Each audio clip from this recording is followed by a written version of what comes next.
8 years ago, my cousin lied and accused me of getting her pregnant. My own family believed her without asking for proof and threw me out like I was nothing. Today, they finally know the truth, but some apologies come far too late. I wasn't thrown out because anyone proved I was guilty. I was thrown out because the people who raised me believed my cousin's tears more than my own voice. That night, I lost my home, my family, and everyone I thought would stand beside me. 8 years later, they finally learned the truth. Before everything fell apart, family meant everything to me. Every birthday, every holiday, every Sunday barbecue, we were always together. Emily wasn't just my cousin. We grew up like brother and sister. I never imagined the person I'd spent my childhood protecting would one day become the reason I lost everyone else. One evening, I found Emily sitting alone in the neighborhood park. She looked terrified. Her eyes were swollen from crying, and she tried to hide an envelope the moment she saw me. I gently asked if she was okay. She forced a smile, but I knew something was terribly wrong.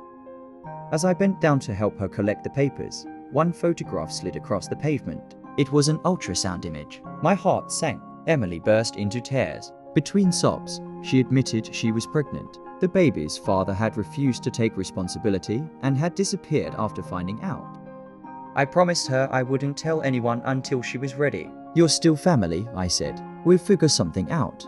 Emily nodded through her tears and thanked me. I walked home believing I'd protected my cousin's biggest secret. I didn't know she had already decided that if the truth ever came out, she'd make sure everyone believed I was the father instead.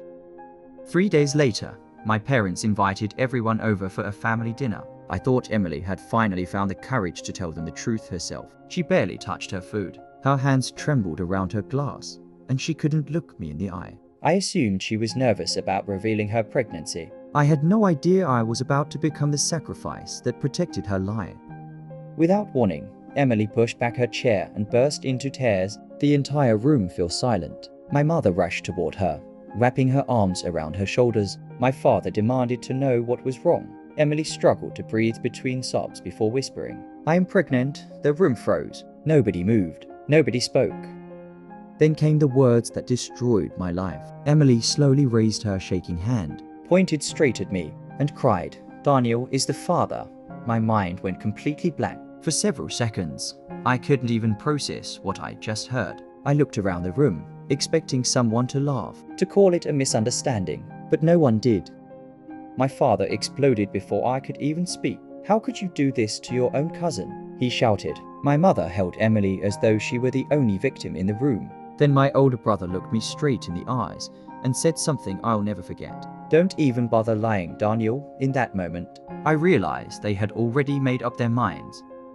I finally found my voice. "Dad, Mom, please listen to me. I found out she was pregnant a few days ago, but I'm not the father. I swear on everything I love, I've never even touched Emily." My words didn't matter. Every sentence I spoke was drowned out by Emily's tears. The people who had known me for 22 years believed a lie they had heard for less than 2 minutes.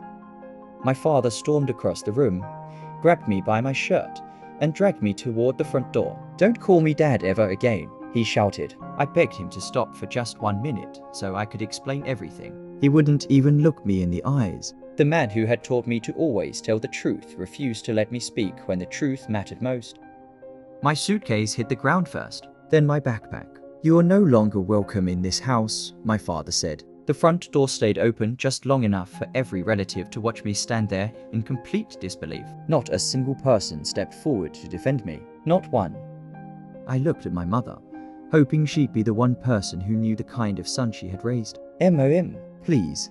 Those were the only words I could manage. She covered her mouth as tears rolled down her face, but she never defended me. She lowered her eyes, and her silence hurt more than any slap ever could. Then my older brother walked outside. For a second, I thought he'd finally listen to his heart instead of the accusations. Instead, he looked at me and quietly said, "From today, I don't have a younger brother." He closed the distance between us, not to hug me, but to close the front door in my face. That night, I lost far more than a place to sleep. I lost my parents, my brother, my relatives, and the family name I'd carried with pride my entire life. As I walked away in the rain, I made one promise to myself. If the day ever came when they learned the truth, I would forgive them. but I would never return to a home that abandoned me without ever believing my voice. 8 years passed. Life didn't become easy overnight, but it became honest. I worked every job I could find, studied at night, started a small construction company with one old pickup truck, and slowly built a business I could be proud of. More importantly, I built a family that trusted me without asking for proof. Every morning, my daughter ran into my arms shouting, "Daddy," the single word healed wounds my old family had left behind.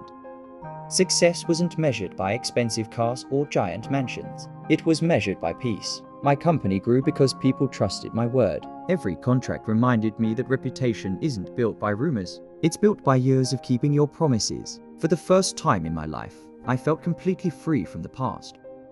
But while I found peace, Emily never found hers. Every birthday, every Christmas, every family gathering, she watched the empty chair where I used to sit. The lie that had protected her for a single day had haunted her for 8 long years. She couldn't look at an old family photograph without remembering the innocent cousin whose life she destroyed.